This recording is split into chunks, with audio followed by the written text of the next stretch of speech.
जीवाणु जनित रोग।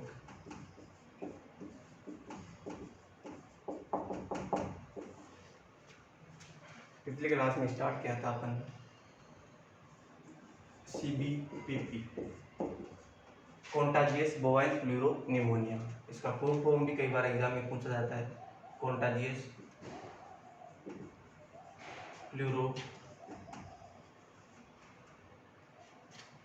कॉन्टाजियस बोवाइन प्लूरोनिमोनिया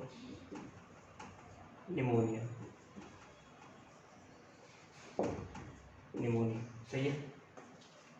कॉन्टाजियस का मतलब क्या होता है, इसके नाम में इसका अर्थ छुपा हुआ है। इसके बारे में आप नाम पढ़ के ही इसके बारे में आप पता लगा सकते हो। कंटाजियस का मतलब होता है फैलने वाला, यानी कि संक्रामक।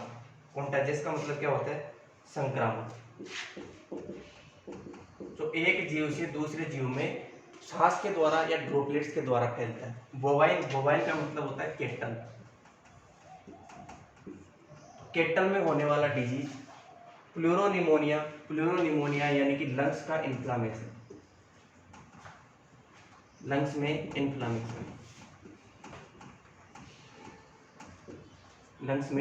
इन्फ्लामेशन। तो इसका नाम इसके आधार पर पड़ा कॉन्टाजियस बोवाइन प्लूरोनिमोनिया। क्या, कॉन्टाजियस बोवाइन प्लूरोनिमोनिया। ये एक माइकोप्लाज्मा के द्वारा होता है,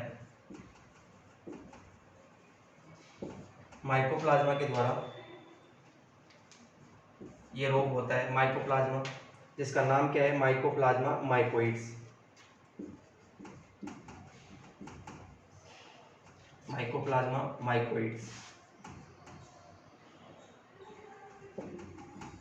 माइकोप्लाज्मा माइकोइड्स। ये इसको पहले PPLO के नाम से भी जाना जाता था। PPLO का मतलब होता है प्लूरोनिमोनिया लाइक ऑर्गेनिज्म। PPLO, ये प्लूरोनिमोनिया, PPLO का क्या मतलब होता है, प्लूरोनिमोनिया लाइक ऑर्गेनिज्म, यानी कि प्लूरोनिमोनिया पैदा करने के समान जो ऑर्गेनिज्म है उसको माइकोप्लाज्मा माइकोइड्स पहले कहा जाता था। आजकल इसको माइकोप्लाज्मा माइकोइड्स भी कहा जाता है। सही है। PPLO हर समय अपना रूप बदलता रहता है, इसलिए इसको बहुरूपिया कहा जाता है। क्या कहा जाता है इसको, बहुरूपिया। जिसको इस लक्षण को क्या कहा जाता है, इसके इस लक्षण को पॉलीमॉर्फिज्म। मॉर्फिज्म का मतलब क्या होता है, मॉर्फिज्म का मतलब होता है शारीरिकी, बाहरी आकारिकी, यानी कि मॉर्फिज्म का क्या मतलब होता है, आकारिकी।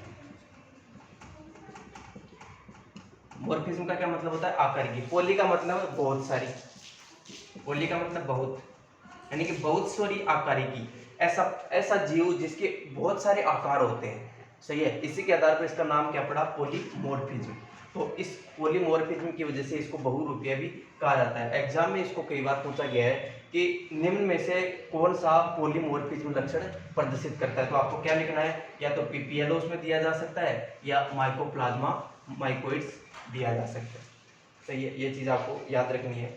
एपिडेमियोलॉजी की बात करते हैं तो एपिडेमियोलॉजी में अपन ने देखा था कि ये रोग जो होता है ये एक पशु से दूसरे पशु में उसके ड्रॉपलेट्स के द्वारा फैलता है। मतलब जिस पशु में यह संक्रमण उपस्थित है, जिस पशु में यह संक्रमण उपस्थित है, उसके खांसने के साथ साथ जो भी बूंदे मुख से बाहर निकलती है, उन बूंदों के अंदर ये रोग कारक उपस्थित रहता है। और उन बूंदों, जब दूसरा कोई स्वस्थ पशु श्वास लेता है तो श्वास के द्वारा वो उसके शरीर में चले जाते हैं। शरीर में जाने के बाद उसके फेफड़ों में चले जाते हैं। सही है। और फेफड़ों में जाके अपना संक्रमण उत्पन्न करते हैं।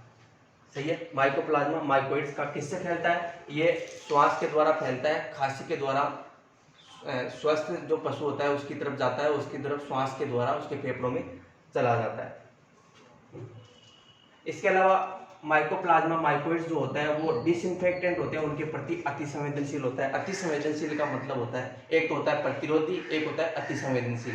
अति संवेदनशील का मतलब होता है कि उसके थोड़ी सी मात्रा से भी इसको नष्ट किया जा सकता है। जो डिसइंफेक्टेंट अपन काम में लेते हैं, जैसे कि बीटाडीन हो गया, आपने देखा होगा बीटाडीन, कोई भी घाव होता है तो उसके ऊपर बीटाडीन लगाते हैं, वो एक एंटीसेप्टिक हो गया, डिसइंफेक्टेंट की तरह काम करता है। इसके अलावा अपन पशुशाला में साफ सफाई के लिए अपन फिनोल, एथेनॉल, फिनोल या ईथर ये सब यूज करते हैं ताकि जीवाणु को मारा जा सके। तो उनके प्रति अति संवेदनशील होते हैं। मतलब ऐसे जो डिसइंफेक्टेंट, अल्कोहल, फिनोल, ईथर, इनसे इनकी थोड़ी सी मात्रा से ही इस जीवाणु को या इस माइकोप्लाज्मा को नष्ट किया जा सकता है। तो इसलिए इसको कहा जाता है अति संवेदनशील। एक होता है प्रतिरोधी। प्रतिरोधा का मतलब होता है कि डिसइंफेक्टेंट से इसके ऊपर कोई फर्क नहीं पड़ता, तो उसको बोला जाता है प्रतिरोधी। तो ये क्या होता है, ये अति संवेदनशील होता है, थोड़ी सी मात्रा से भी नष्ट किया जा सकता है। इसके अलावा ये पर्यावरण में कम ही समय के लिए जीवित रह पाता है। पर्यावरण में कम ही समय के लिए ये जीवित रह पाता है। ये इसकी एपिडेमियोलॉजी होगी। एक बार ये रोग होने के बाद दोबारा शरीर में ये रोग नहीं होता है, क्योंकि शरीर की प्रतिरक्षा इसके प्रति एंटीबॉडीज बना लेती है। जब ये रोग होता है तो पशु के अंदर एंटीबॉडीज बन जाती है और दोबारा ये रोग नहीं होता। इसके दो प्रकार से पशु के अंदर दो प्रकार के जीवाणु पाए जा सकते हैं। एक तो होता है यानी कि माइकोप्लाज्मा माइकोइड्स दो प्रकार के पशु के अंदर रह सकता है। एक तो होता है रोगी, एक होता है वाहक। रोगी वह होता है जिसमें इस रोग के लक्षण दिखाई दे रहे हैं। रोगी वह पशु है जिसके अंदर इस रोग के लक्षण अपन को दिख रहे हैं, मतलब जो बीमार पशु है उसको रोगी कहा जाता है। वाहक वह पशु होता है जिसके अंदर ये माइकोप्लाज्मा उपस्थित है। ऐसा पशु जिसके अंदर ये माइकोप्लाज्मा उपस्थित है लेकिन उसके अंदर लक्षण नहीं दिखाई दे रहे, ऐसे पशुओं को क्या बोला जाता है, ऐसे पशुओं को सीबीपीपी का वाहक बोला जाता है। ये वाहक क्या करते हैं, इनके अंदर खुद के अंदर तो रोग नहीं दिखाई दे रहा, लेकिन ये रोग को फैलाने का काम करते हैं। ये जब भी खांसेंगे तो इनके शरीर से जो ड्रॉपलेट्स निकलेंगे उस ड्रॉपलेट्स में ये माइकोप्लाज्मा उपस्थित होगा। अब रोगजनकता की बात करते हैं तो रोगजनकता में मैंने आपको बताया कि ये जो खांसने के बाद श्वास के द्वारा इस स्वस्थ पशु के फेफड़े में जाएगा। फेफड़े में जाने के बाद वहाँ पे इन्फ्लामेशन, इडिमा यानी कि एक तरह से अपन न्यूमोनिया उत्पन्न कर देगा। न्यूमोनिया किसे कहते हैं, लंग्स का इन्फ्लामेशन। लंग्स में जो इन्फ्लामेशन होता है उसको बोला जाता है न्यूमोनिया। तो वहाँ पे इडिमा उत्पन्न करेगा, वहाँ पे घाव बनाएगा, वहाँ पे अलग अलग प्रकार के लीजन्स बनाएगा, तो ये घाव बनाएगा। इसके अलावा इडिमा उत्पन्न करेगा। इडिमा मतलब वहाँ पे तरल पदार्थ का भरना, इसको प्लूरेसी कहा जाता है। यानी कि लंग्स के अंदर तरल पदार्थ का भरना क्या कहलाता है, प्लूरेसी कहलाता है। तो प्लूरेसी उत्पन्न करेगा।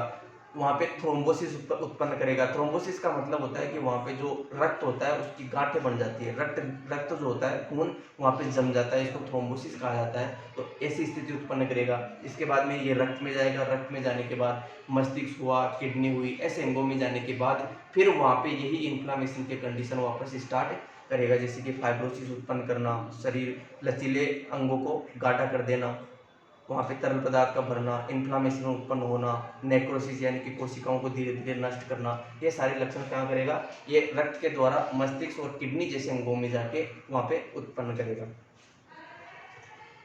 लास्ट में टॉक्सीमिया भी उत्पन्न करता है। रक्त के अंदर जाएगा तो जाहिर सी बात है वहाँ पे टॉक्सीमिया भी उत्पन्न नहीं करेगा। और टॉक्सीमिया की वजह से और इसके अलावा श्वास न आने की वजह से यानी कि एनोक्सिया की वजह से पशु की मृत्यु भी हो सकती है। ये हो गया इसकी एपिडेमियोलॉजी और पैथोजेनेसिस। नेक्स्ट अपन बात करते हैं इसके लक्षणों की।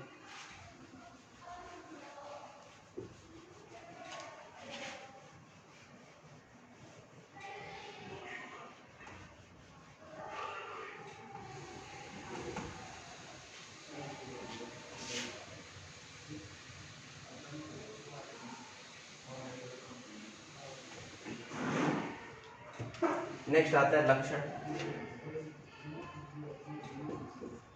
Clinical sign.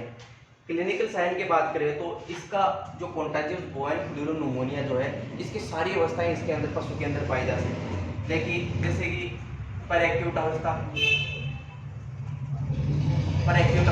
इस अवस्था के अंदर पशु जो होता है बिना लक्षण उत्पन्न करे ही पशु की मृत्यु हो जाती है। कई बार इतना घातक भी हो सकता है कि पशु जो होता है वो बिना लक्षण उत्पन्न करे ही पशु की मृत्यु हो जाती है। वो कौन सी अवस्था है, परएक्यूट। इसके बाद में एक्यूट अवस्था में कुछ दिनों के लिए लक्षण प्रदर्शित करेगा और कुछ दिन बाद में इसकी मृत्यु हो जाएगी। नेक्स्ट आता है सब एक्यूट, यानी कि एक्यूट से ज्यादा टाइम लगाने वाली जो अवस्था होती है उसको सब एक्यूट बोला जाता है। इसके बाद में क्रोनिक। ये सारी अवस्थाएं इसके अंदर पाई जाती है। पर एक्यूट के अंदर तो लक्षण प्रदर्शित ही नहीं होते, उसी से पहले पशु की मृत्यु हो जाती है। तो इसके बारे में लक्षण प्रदर्शित नहीं होंगे तो इसके बारे में पढ़ना कोई मतलब नहीं। नेक्स्ट बात करते हैं एक्यूट की। एक्यूट में लक्षण प्रदर्शित होते हैं। एक्यूट अवस्था में लक्षण प्रदर्शित होते हैं।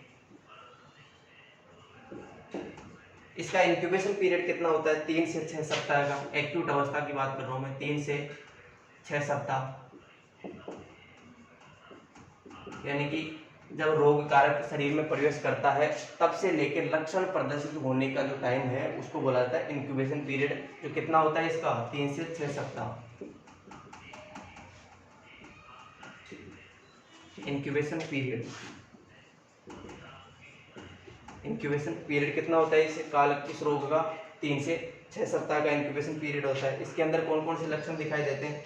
जैसे कि अचानक से तेज बुखार,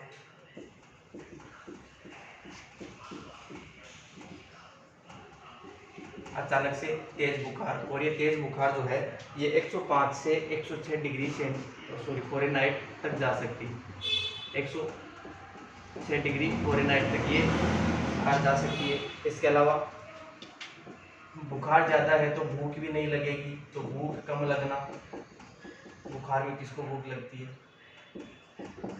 इसके अलावा जुगाली बंद करना,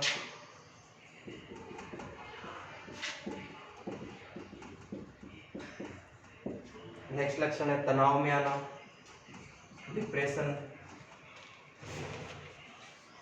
तनाव और सुस्ती, पशु जो होता है सुस्त रहता है, खांसी आना, ये तो इसका मुख्य लक्षण है। इसी के द्वारा, खांसी के द्वारा ही तो ये रोग एक पशु से दूसरे पशु में फैलता है। सांस लेने में तकलीफ, सांस में तकलीफ होना, सीने में दर्द, क्योंकि सीने में क्या पाए जाते हैं? फेफड़े, और फेफड़ों के अंदर इन्फ्लामेशन हो रहा है तो जाहिर सी बात है सीने में दर्द होगा।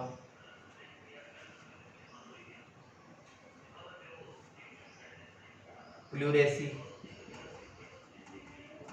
प्लूरेसी का मतलब होता है कि फेफड़ों में तरल पदार्थ का भरना।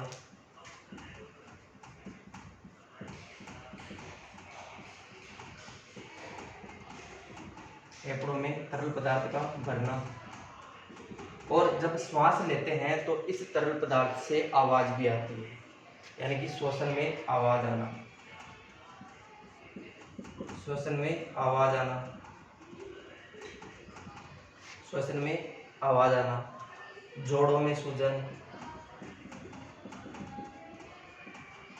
जोड़ों में सूजन उत्पन्न होना। इसके अलावा निमोनिया के लक्षण,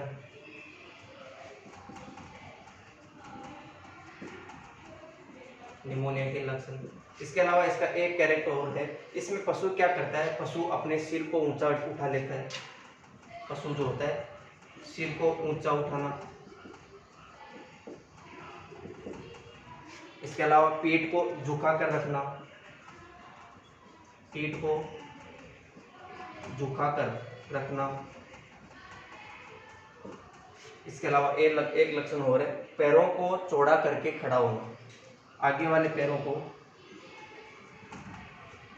आगे वाले पैरों को चौड़ा करके खड़ा होना।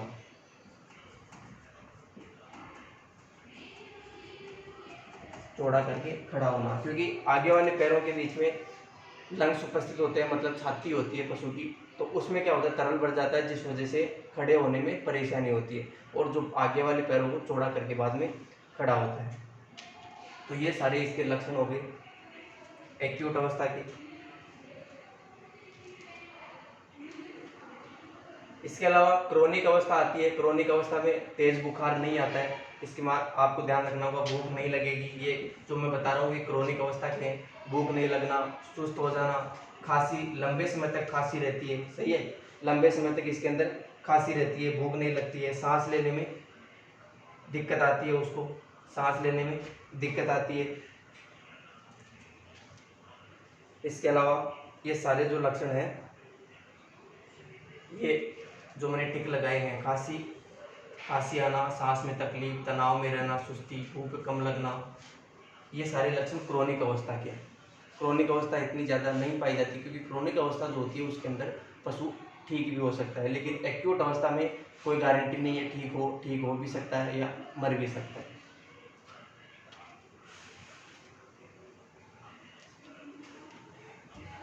ये हो गए इसके लक्षण।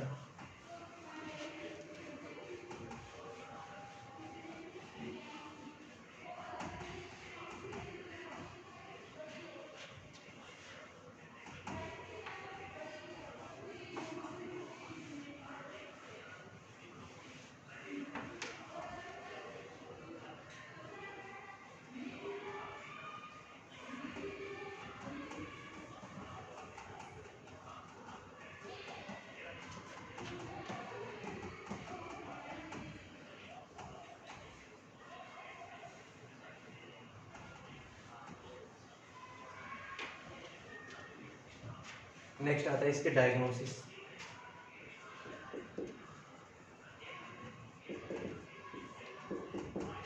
डायग्नोसिस पहचान एक तो लक्षणों के आधार पर,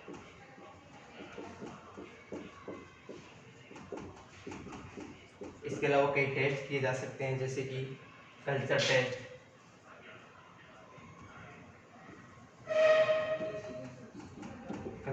हो गया। इसके अलावा कम्प्लीमेंट्री फिक्सेशन टेस्ट जिसको CFT बोला जाता है। इसके अलावा एलाइजा, ये सारे क्या हो गए इसके डायग्नोसिस के टेस्ट हो। डिफरेंशियल डायग्नोसिस,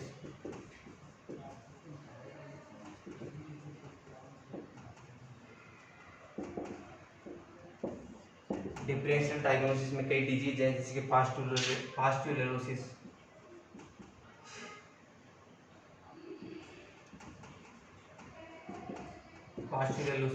इसके अलावा ट्यूबरकुलोसिस, टीबी में भी ये सारे लक्षण दिखाई देते हैं जैसे कि खांसी आना, लंबे समय तक खांसी रहना, वो सारे लक्षण। हेमरेजिक सेप्टिसीमिया जिसको HS बोला जाता है, हेमरेजिक सेप्टिसीमिया में भी ये लक्षण दिखाई दे सकते हैं। और कोई अदर निमोनिया,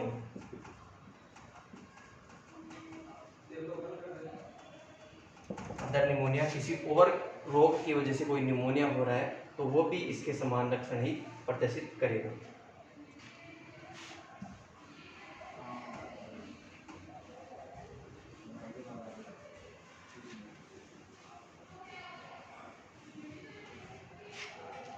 नेक्स्ट आता है इसमें उपचार।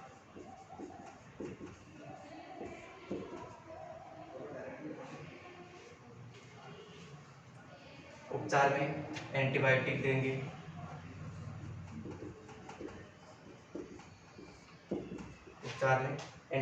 जिसमें टाइलोसिन एंटीबायोटिक दे सकते हैं। टाइलोसिन जो है इसकी डोज रेट 5 से 10 मिलीग्राम पर केजी बॉडी वेट, 5 से 10 मिलीग्राम पर केजी बॉडी वेट। किलोग्राम में मत ले देना, किलोग्राम तो बहुत ज़्यादा हो जाता है। 5 से 10 मिलीग्राम पर केजी बॉडी वेट। इसके अलावा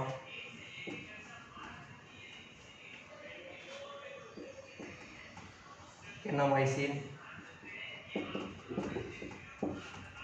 हो गया। इसके अलावा टेट्रासाइक्लिन, तो इनके बारे में अपन पहले देख चुके हैं। टेट्रासाइक्लिन, केनामाइसिन, टाइलोसिन, ये सब पहले हर किसी डिजीज़ के अंदर काम में आ चुकी है, क्योंकि ये ब्रॉड स्पेक्ट्रम एंटीबायोटिक होती है। ब्रॉड स्पेक्ट्रम का मतलब होता है कि बहुत सारे जीवाणुओं के ऊपर, बहुत सारे बैक्टीरिया के ऊपर अपना प्रभाव दिखाती है। सही है, तो हर डिजीज़ के अंदर लगभग जीवाणु जनित रोग हैं उनके अंदर, सबके अंदर कोई ना कोई मिक्स होती है, कोई ना कोई ये एंटीबायोटिक होती है, वो सब में काम कर जाती है।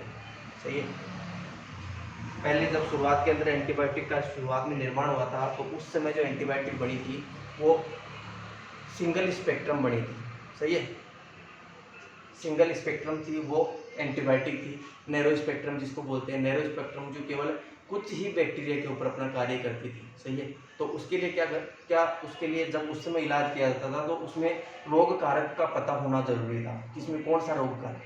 आजकल क्या होता है, आजकल ब्रॉड स्पेक्ट्रम एंटीबायोटिक बन चुकी है जो कई प्रकार के बैक्टीरिया के ऊपर अपना प्रभाव कर सकती है, जैसे कि टेट्रासाइक्लिन हुआ, टाइलोसिन, और भी सेप्ट्रियोजोन, एंड्रोफ्लोक्सिसिन, ऐसे बहुत सारे एंटीबायोटिक है जो बहुत ब्रॉड स्पेक्ट्रम पर काम करती है, यानी कि बहुत सारे बैक्टीरिया के ऊपर एक ही ड्रग काम करती है। तो उस समय, आज के समय ज़्यादातर क्या होता है, रोग कारक का पता नहीं हो, केवल इतना सा पता हो कि ये बैक्टीरिया द्वारा उत्पन्न है या वायरस के द्वारा उत्पन्न है, इतना सा पता होना चाहिए। और कोई भी अपने एंटीबायोटिक ब्रॉड स्पेक्ट्रम दे देंगे तो वो उसके ऊपर कार्य कर जाएगी।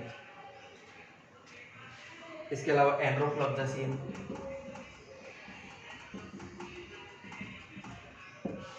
एंड्रोफ्लोक्सासिन हो गया, ये सारे एंटीबायोटिक होगी। इसके अलावा नशेड़ काम में ले सकते हैं दर्द को कम करने के लिए। और ये क्या करता है, इन्फ्लामेशन करता है, लंग्स का इन्फ्लामेशन, ब्रेन का इन्फ्लामेशन, किडनी का इन्फ्लामेशन। तो इन्फ्लामेशन को कम करने के लिए नशेड़ दी जाती है, non steroid anti inflammatory drugs, ये दर्द में भी राहत देती है। इसके अलावा अगर बुखार है तो एंटीपायरेटिक देंगे, लक्षणात्मक उपचार में आ गया एंटीपायरेटिक, एंटीपायरेटिक हो गया। इसके अलावा एंटी हिस्टामिनिक,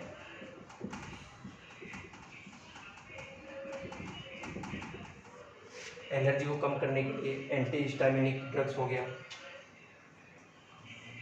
इसके अलावा विटामिन इंजेक्शन अपन देते हैं। तो ये सारे इसके क्या हो गए, ट्रीटमेंट हो गए।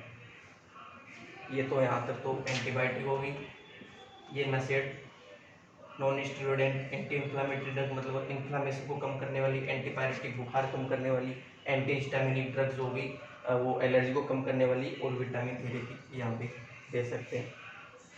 ये हो गया इसका ट्रीटमेंट। रोकथाम और नियंत्रण, रोकथाम और नियंत्रण में क्या करता है, वही पशुशाला की साफ सफाई करना। क्योंकि मैंने आपको बताया कि ये जो होता है डिसइंफेक्टेंट के प्रति बहुत ही ज़्यादा संवेदनशील होता है, छोटे से कम मात्रा में डिसइंफेक्टेंट से भी इसको मारा जा सकता है। तो पशुशाला की नियमित साफ सफाई जरूरी है, बर्तनों की साफ सफाई जरूरी है। संक्रमित जो पशु है जिसमें निमोनिया के लक्षण दिखाई दे रहे हैं, खांसी हो रही है, उसको स्वस्थ पशुओं से अलग कर दें, अलग रखने के बाद ही उसका उपचार करें, उसका खान पान अलग होना चाहिए। इसके अलावा इसका वैक्सीनेशन भी एक उपाय हो सकता है, सही है। वैक्सीन अगर अपन टाइम पर करवाते हैं तो ये रोग नहीं होगा। तो ये हो गया CBPP। नेक्स्ट डिजीज आता है CCPP। इसी के समान ही है, लगभग क्या पूरा लगभग इसी के समान ही है। इसका नाम है कॉन्टाजियस कैप्राइन प्लूरोनिमोनिया। उसको क्या है, कॉन्टाजियस कैप्राइन प्लूरोनिमोनिया।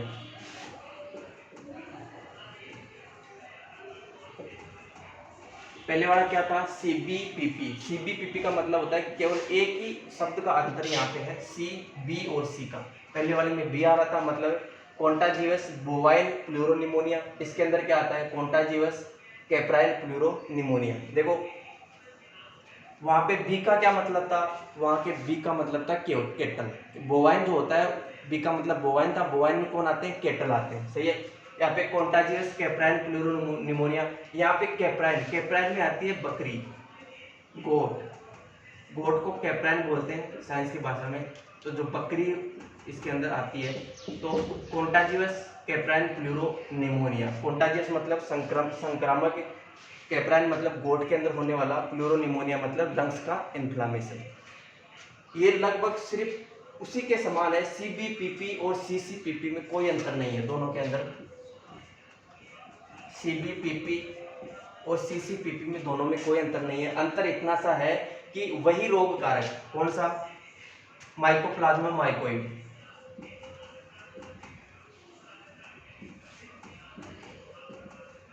माइकोप्लाज्मा माइकोइड, जिसको PPLO भी कहा जाता है, यही रोग CBPP भी यही करता है और CCPP भी यही करता है। सिर्फ अंतर इन दोनों डिजीज में अंतर इतना सा है कि ये जो है ये केटल में उत्पन्न करता है, सही है। ये केटल में यही रोग केटल में उत्पन्न करता है, और ये किस में होता है, ये बकरी में होता है। रोग कारक भी वही है, माइकोप्लाज्मा माइकोइड, दोनों का रोग कारक सेम होता है, दोनों के लक्षण भी सेम होते हैं, वही कि बुखार आना, अचानक से बुखार आना, खान पान बंद कर देना, इसके अलावा खांसी आना, लंबे समय तक कई बार खांसी चलना, सही है। लंग्स के अंदर प्लूरेसी, तरल का भरना, पैरों को चौड़ा करके खड़ा होना, सर को उठा के और पीठ को नीचे की तरफ झुका के खड़ा होना, वो सारे लक्षण इसमें भी दिखाई देते हैं। इसके अलावा एपिडेमियोलॉजी भी उसी प्रकार है, खांसी के द्वारा या ड्रॉपलेट्स के द्वारा श्वसन तंत्र में जाएगा, फेफड़ों को संक्रमित करेगा। पैथोलॉजी भी वही है कि लंग्स में जाएगा, लंग्स में जाने के बाद कहाँ जाएगा, वहाँ पे थ्रोम्बोसिस उत्पन्न करेगा और इन्फ्लामेशन उत्पन्न करेगा, प्लूरेसी उत्पन्न करेगा, नेक्रोसिस, फाइब्रोसिस वो सब लंग्स में करेगा। लंग्स में जाने के बाद रक्त में जाएगा, रक्त में जाने के बाद टॉक्सीमिया उत्पन्न करेगा और टॉक्सीमिया के बाद ब्रेन और किडनी जैसे अंगों में जाने के बाद वहाँ पे फिर से इन्फ्लामेशन हो गया, इन्फ्लामेशन डीजनरेटिव चेंजेस आदि उत्पन्न वहाँ पे भी करेगा, नेक्रोसिस उत्पन्न करेगा। इसके अलावा फाइब्रोसिस उत्पन्न करेगा। वो सारे सारे सेम लक्षण इसी के अंदर है। ट्रीटमेंट भी लगभग वही है जो अपन ने CBPP में देखा, वही ट्रीटमेंट इसका है। बस इतना सा है कि डोज रेट कम हो जाएगी क्योंकि यहाँ पे केटल थी और यहाँ पे गोट, इसलिए डोज रेट कम हो जाएगी और रोकथाम भी वही है।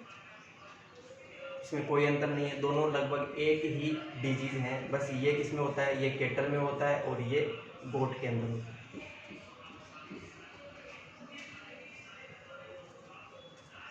तो ये हो गए अपने जीवाणु जनित रोग कंप्लीट।